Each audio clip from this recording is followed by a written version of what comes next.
سبحان اللہ، ماشاء اللہ، الحمدللہ۔ آپ لوگ سب خیر و عافیت سے ہوں گے۔ ہماری دعا ہے اللہ پاک آپ کی اور ہماری پریشانی کو اللہ دور فرما دے، اور کوئی بھی پریشانی ہو اللہ پریشانیوں سے محفوظ فرمائے۔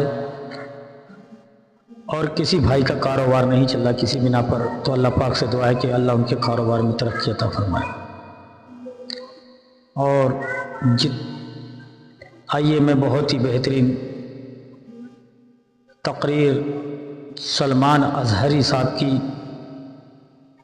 لے کر حاضر ہوا ہوں۔ انشاءاللہ ان کی تقریر آپ لوگ سنو گے، انشاءاللہ ان کی تقریر جو ہے دل باغ باغ کر دیتی ہے، ایمان تازہ کر دیتی ہے۔ آئیے خواجہ صاحب کی شان میں تقریر کی سلمان اظہری صاحب نے بہت ہی پیاری تقریر کی، ماشاءاللہ دل باغ باغ ہو گیا۔ آئیے سنتے ہیں۔ آپ کو پتہ ہے غریب نواز کو ہند الولی کہا جاتا ہے، وجہ یہ ہے کہ ولی کا ہندوستان ہے۔ یہ نہیں ہے کہ ہندوستان کا ولی، بلکہ یہ پورا ہند ہی ولی کا ہے۔ دربار غریب نواز سے ہندوستان کو جوڑا گیا ہے۔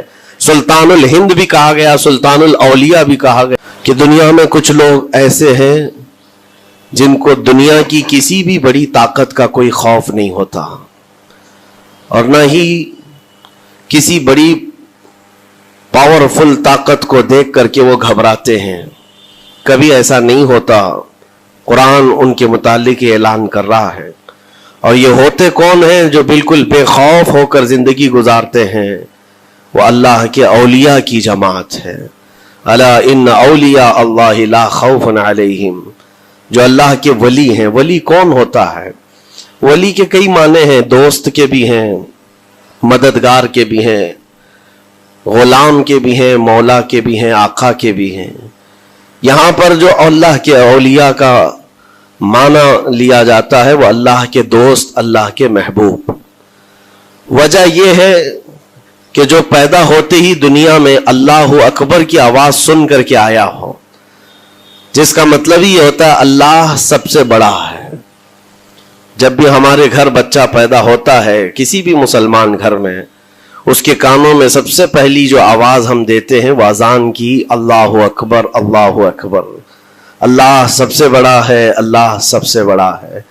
اور مسلمان کی زندگی جب ختم ہونے کو آتی ہے، ہماری روح نکل جائے اور ہمیں کفن دے کر جنازہ لا کر امام کے سامنے رکھا جاتا ہے، امام پھر ہمارے جنازے پر سب سے پہلی تکبیر جو باندھتا ہے اللہ اکبر کہہ کر، اللہ سب سے بڑا ہے۔ مسلمان کی یہ زندگی اس بات کے بیچ میں ہے کہ آیا تھا دنیا میں اللہ اکبر کہتے ہوئے، اور جا بھی رہا ہے دنیا سے تو اللہ اکبر کہتے ہوئے۔ جو اللہ کو سب سے بڑا مانتا ہو تو پھر دنیا کی کون سی ایسی طاقت ہے جو اسے خوف زدہ کر سکے؟ اسے کون سی طاقت ہے جو ڈرا سکے؟ لیکن بہت سارے ایسے ہیں کہ غفلت میں آ کر کے وہ کسی اور کو بڑا سمجھ لیتے ہیں۔ کبھی حالات کو بڑا سمجھتے ہیں، کبھی تخت و تاج کو بڑا سمجھ لیتے ہیں، کبھی طاقت و قوت کو، فوج کو، نظام کو، ان کا رعب اپنے سینے پر ڈال کر کے جینے لگ جاتے ہیں، جبکہ اللہ تعالیٰ فرماتا فلا تخشوہم واخشونی، ان سے مت ڈرو، مجھ سے ڈرو۔ اللہ کا خوف جس کے دل میں آ گیا، اللہ اس کو ہر خوف سے آزاد کرتا ہے، ہر خوف سے آزاد کرتا ہے۔ ہم ہندوستان کے جملہ مسلمان جتنے بھی ہیں، ایک مرد قلندر، مرد درویش، سیدی سرکار معین الدین حسن چشتی غریب نواز کے اس ہند میں رہتے ہیں۔ ظاہر سی بات ہے کہ ان کی سیرت ہم سب کے لیے ایک بہت بڑا مشعل راہ ہے، بہت بڑا نمونہ عمل ہے۔ آپ کو پتہ ہے غریب نواز کو ہند الولی کہا جاتا ہے، وجہ یہ ہے کہ ولی کا ہندوستان ہے۔ یہ نہیں ہے کہ ہندوستان کا ولی، بلکہ یہ پورا ہند ہی ولی کا ہے۔ دربار غریب نواز سے ہندوستان کو جوڑا گیا ہے۔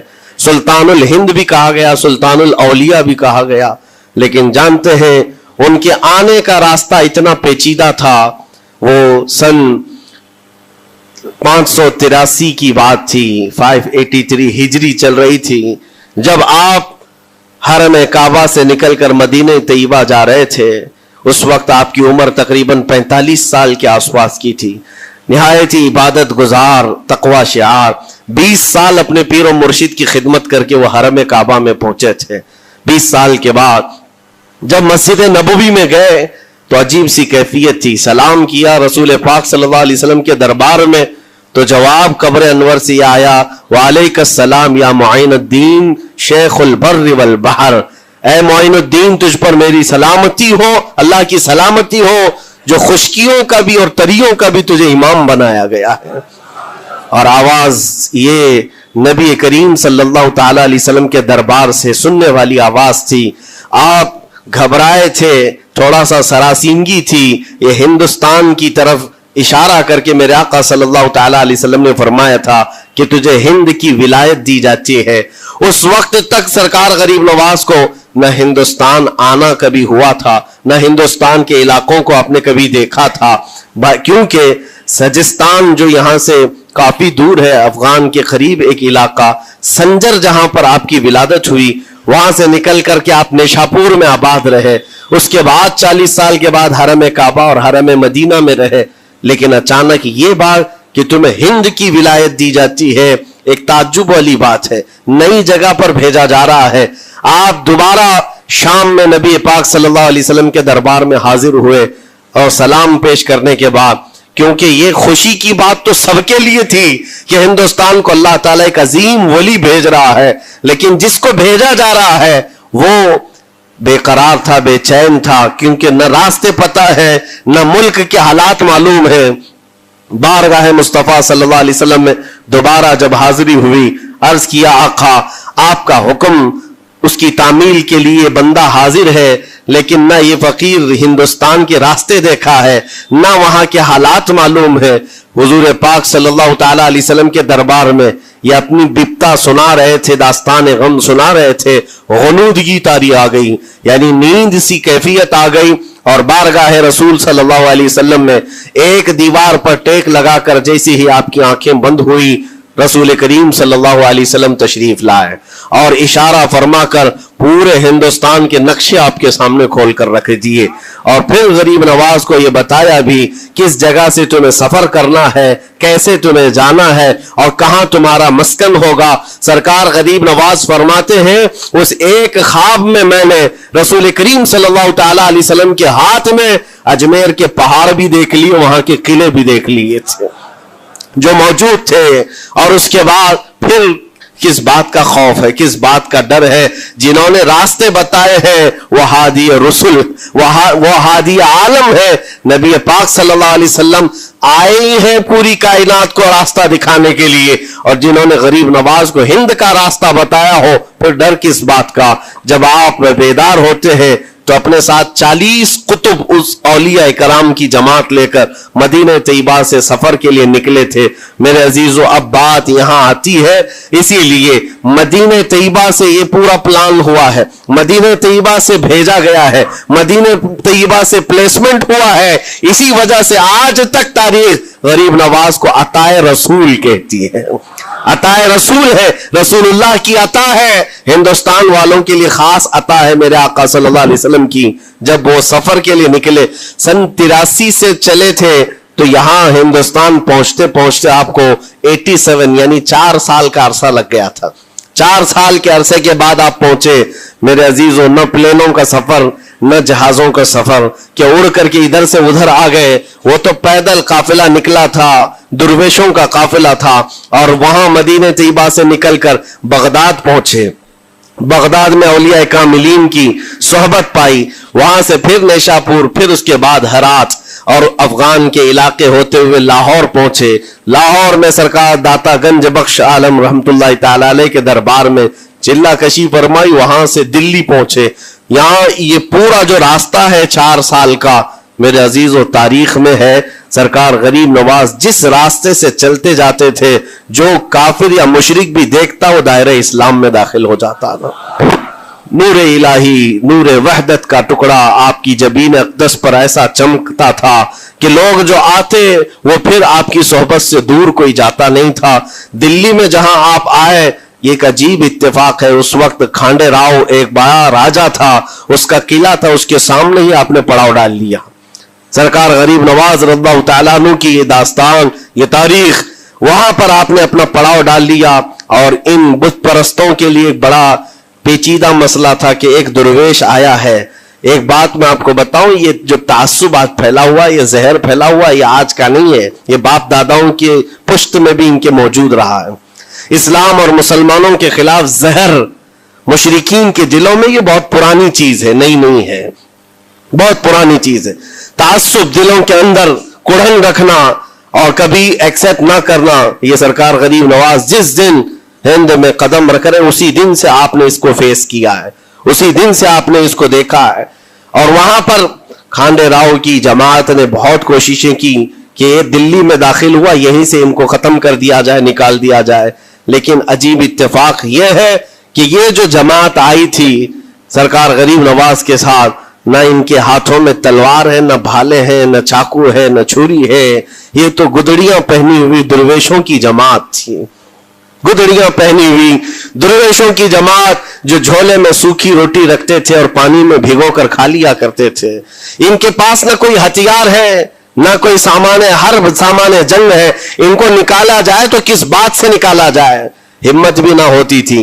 یہاں تک کہ جو آپ کو وہاں سے جانے کی بات کرنے کے لیے آتا تھا, تھوڑی دیر محفل میں بیٹھتا اور کھڑا رہتا اور کلمہ پڑھ کر پھر مشرف اسلام ہو جاتا. دلی کے اندر ایک دن کے اندر 1000 لوگ اسلام میں داخل ہوئے تھے. سرکار غریب نواز رضی اللہ تعالیٰ عنہ نے تلوار سے اسلام میں داخل نہیں کیا ہے, نہ ہی کسی کو ڈرا دھمکا کر کے. وہ سوکھی روٹی کھانے والے کس بات سے ڈراتے لوگوں کو؟ ان کے پاس کون سا ایٹم بم تھا؟ یہاں موجود جو راجے مہاراجے تھے ان کے پاس فوج بھی تھے, ہاتھی بھی تھے, گھوڑے بھی تھے, سب کچھ تھا.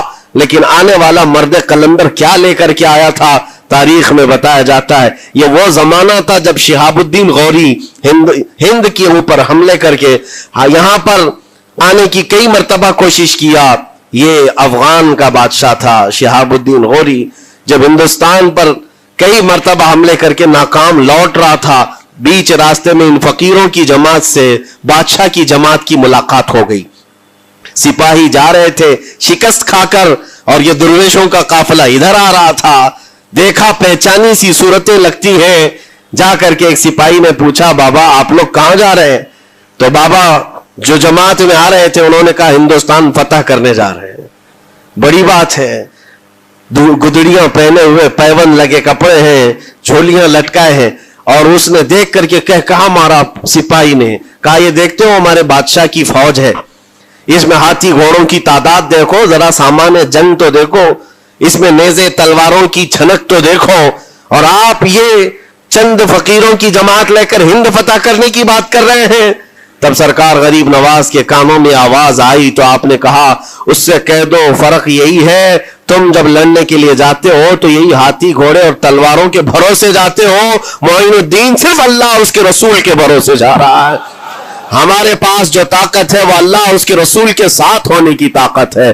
آج کے زمانے میں غریب نواز کا یہ جملہ ہمارا حوصلہ بڑھا دیتا ہے. کوئی ہو یا نہ ہو, اللہ ہمارے ساتھ ہے, اللہ ہمارے ساتھ ہے. حالات جتنے بھی بدلتے جائیں لیکن میرے عزیزو اللہ حی و قیوم ہر چیز کو دیکھ رہا ہے, اس سے کوئی چیز غافل نہیں ہے. بعض لوگوں نے یہ شوشے چھوڑنا شروع کر دیے کہ اب ان کا مستقبل کیا ہوگا, اب ان کا فیوچر کیا ہوگا, نئی حکومتیں آئیں گی, نیا نظام آئے گا, اب تمہاری نہ مسجدوں کی خیر ہے, نہ میناروں سے آواز آئے گی, نہ تمہاری اذانوں کا اور نہ ہی تمہارے نمازوں کا کچھ فیوچر ہے. یہ سب باتیں ان لوگوں کے ذریعے سے آ رہی ہے جو کسی کے فضلہ خار ہیں یا کسی کے الیکشن کے پیسے کھائے ہوئے لوگ ہیں. میں کہتا ہوں جو سچا مومن ہے وہ اس بات پر عہد کرتا ہے, کربلا کی سرزمین پر بھی اذان کی آواز بند نہ ہو سکی تھی, جہاں بہتا خون بھی بتا رہا تھا اسلام زندہ ہوتا ہے ہر کربلا کے بعد. آج یہ حالات اگر ہمارے موافق نہیں ہے تو میرے عزیزوں نسلوں میں کوئی تو آئے گا جو صلاح الدین بن کر کے ابھرے گا, نسلوں میں کوئی تو آئے گا جو غریب نواز کا غلام بن کر معین الدین بن کر کے نکلے گا. اس لیے کہ حالات ہر وقت ایک طرح کے نہیں ہوتے. ہم نے تاریخ دیکھی ہے اور رب تعالیٰ کا قانون ہے, کبھی بادشاہوں کو فقیر بنا دیتا ہے اور کبھی فقیروں کو بادشاہ کا منصب عطا کر دیتا ہے. جب سرکار غریب نواز دلی کے سرزمین پر آپ بیٹھے ہوئے تھے اپنے صوفیہ کی جماعت کے ساتھ, ایک دسترخوان لگا ہوا تھا، دسترخوان لگا ہوا ہے، اولیاء اکرام کی جماعت ہے، ایک دوسرے سے بات چیت کر رہے ہیں۔ دلی میں اس وقت حالات عجیب تھے، ایک چھوٹا سا لڑکا جس کی عمر 13 یا 14 سال کی رہی ہوگی، وہ اپنے ہاتھ میں کھٹوری اور ایک تیر اور ترکش لے کر کے سامنے سے جا رہا تھا۔ اولیاء کی نظر اس پر پڑی، سرکار غریب نواز نے نظر اٹھا کر دیکھی، اور سامنے سے مجمع سے جانے والے بچے بہت سارے ہوتے ہیں، کوئی آیا گیا، لیکن غریب نواز نے نظر اٹھا کر دیکھا اور پھر صوفیہ کی جماعت سے کہا کہ دیکھنا یہ کل دلی کا بادشاہ بن کر کے نکلے گا، ہندوستان کی پوری سلطنت اس کے پاس ہوگی۔ تاریخ میں موجود ہے غریب نواز کی زبان سے نکلا ہوا یہ جملہ، وہ لڑکا کوئی اور نہیں تھا، سلطان شمس الدین التمش، جو ہندوستان کا طاقتور بادشاہ بن کر کے نکلا تھا۔ ہاں، وہ جس کو چاہے نواز دے اور جس کو چاہے اٹھا دے۔ عزیزان گرامی وقار، ہمارے امتحان کی گھڑی چل رہی ہے، ہمارے حالات ابھی یعنی بیک کی طرف اگر جا رہے ہیں تو اس کا مطلب یہ نہیں ہے کہ ختم ہو گئے، ہم یہ دیکھتے رہیں گے اور رب تعالیٰ کی مدد کا انتظار بھی کریں گے۔ ہمارے ساتھ جو کچھ بھی ظلم ہو یا ناانصافی ہو، ہر ایک چیز کے لیے ہم اتنا ہی کہتے ہیں یہ وقت بھی گزر جائے گا، رات ہمیشہ نہیں ہوتی، صبح کا اجالا ضرور آئے گا، صبح کا اجالا آئے گا۔ عزیزان گرامی وقار، سرکار غریب نواز رضی اللہ تعالیٰ عنہ کا وہ جملہ یاد رکھو، ہم اللہ اور اس کے رسول کے بھروسے جیتے ہیں، اللہ اور اس کے رسول کے بھروسے جیتے ہیں۔ طاقتیں، قوتیں یا تخت و تاج ہمارے مخالف ہو جائے تو یہ نئی بات نہیں ہے، اسلام کے ساتھ یہ ہر بار ہوتا رہا ہے، اس سے پہلے بھی ہوا ہے، حالات ہمارے مخالف رہے۔ اولیاء کاملین کی جماعتیں دیکھیے، اہل بیت اطہار، رسول اللہ کی آل، اتنے میں آپ کو شہادت کے واقعات اگر بتا دوں، آپ کو تو صرف ایک کربلا معلوم ہوگا، ایک کربلا سنا ہوگا کثرت سے، لیکن جانتے ہو رسول اللہ کی آل میں سے کئی ایسے صاحبزادے ہیں جن کو جیلوں میں ایک سال نہیں 7 سال 8 سال تک بند رکھا گیا۔ امام موسیٰ کاظم رضی اللہ تعالیٰ عنہ کو 7 سال تک جیل میں رکھا، زنجیروں سے باندھا اور زہر دے کر کے ان کو شہید کیا گیا ہے۔ حضرت امام محمد بن حسن عسکری 20 سال تک جیل میں کاٹے ہیں۔ یہ رسول اللہ کے گھر والوں کی بات کر رہا ہوں۔ سیدنا زید شہید جن کو سولی پر چڑھا دیا گیا تھا، یہ امام حسن مجتبی کی اولاد میں سے ہے۔ یہ سارے خونی داستانیں یہاں اسلام کی تاریخ میں موجود ہے۔ جب اسلام اس وقت نہیں رکا تو اب کیا خاک رکے گا؟ اسلام اب نہیں رکنا ہے، قیامت تک اس کی حفاظت اللہ کریم فرمائے گا، اللہ کریم فرمائے گا۔ ہم جیسے آئیں گے اور چلے جائیں گے، لیکن اسلام کو پھلنا پھولنا ہے، یہ پھلتا پھولتا ہی رہے گا انشاءاللہ۔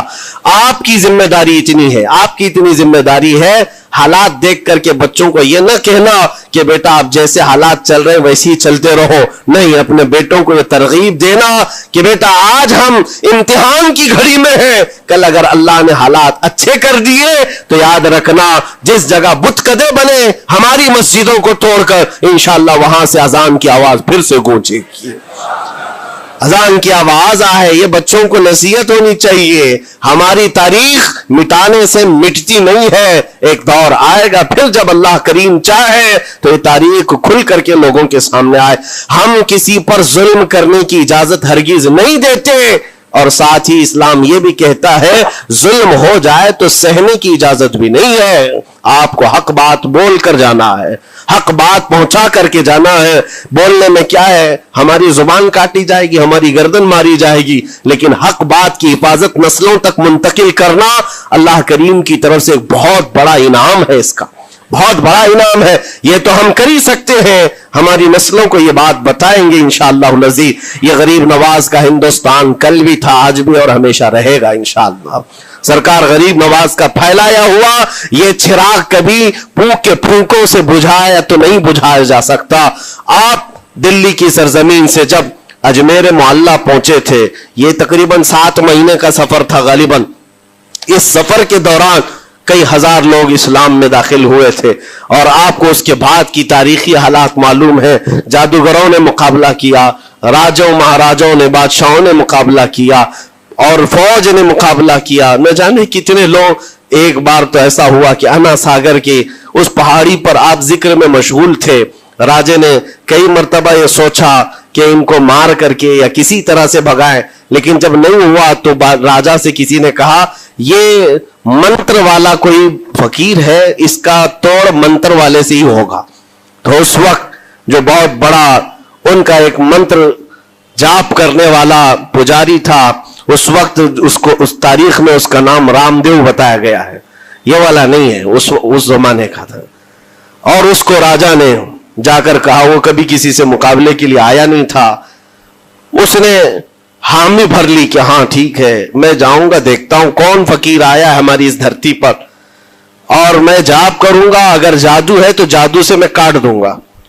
اس نے تقریباً اپنے ساتھ 400 یا 500 پجاریوں کو لیا, اور جب وہ آیا تو سرکار غریب نواز کے ساتھ 2 خادم تھے, آپ کے ساتھ صرف 2 خادم بیٹھے ہوئے تھے. کہا کہ حضور بہت بڑا مسئلہ ہے, پجاریوں کا جادو ہم پر حملہ آور ہے, ان کا جادوگر حملہ آور ہے, اور مقابلے کے لیے وہ لوگ میدان کے قریب آ چکے, پہاڑ کے نیچے ہیں, آپ اپنے چلہ گاہ سے اٹھتے ہیں جہاں پر آپ عبادت کر رہے تھے. کہا ٹھیک ہے ہم جاتے ہیں.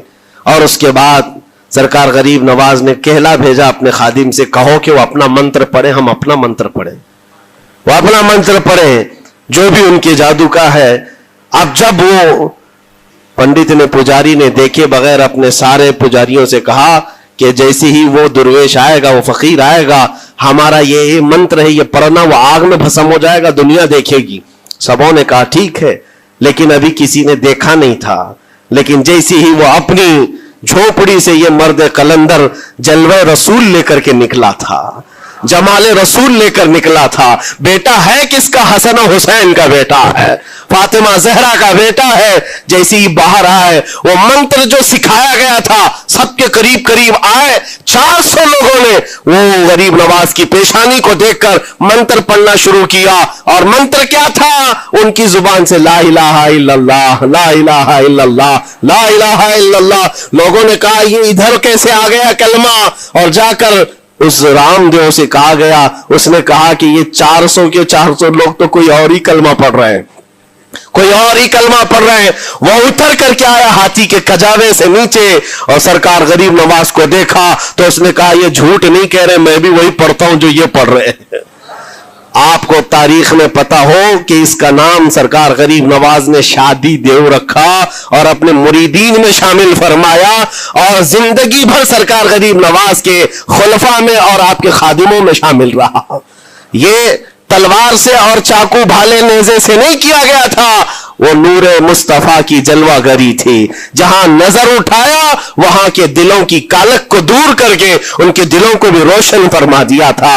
آج ہم بھی یہی تمنا کرتے ہیں, اجمیر اسی لیے جاتے ہیں کہ ایک نظر ہم غریبوں پر پڑ جائے اور دل کا کالک اور دل کی کالک نکل جائے اور پھر دل چمکنے لگ جائے, کیونکہ اللہ کے ولیوں کی نظر جہاں پڑتی ہے وہ جگہ بھی روشن اور تابناک ہو جایا کرتی ہے. مولا کریم سرکار غریب نواز کی نسبتیں زندگی بھر ہمارے ساتھ قائم و دائم رکھے, اور پھر اپنی نسلوں کو بھی اللہ تعالیٰ ان کی غلامی میں شامل رکھے. اجمیر ہم جا نہ سکے, لیکن یہاں سے ہم یہ التجا کریں گے غریب نواز کے دربار میں, خواجہ ہند وہ دربار ہے آلہ تیرا, کبھی محروم نہیں مانگنے والا تیرا. تیرے در کی یہ کرامت دیکھی ہے بارہا, تیرے در کی بارہا یہ کرامت دیکھی ہے, غریب آئے اور ہو گئے غریب نواز.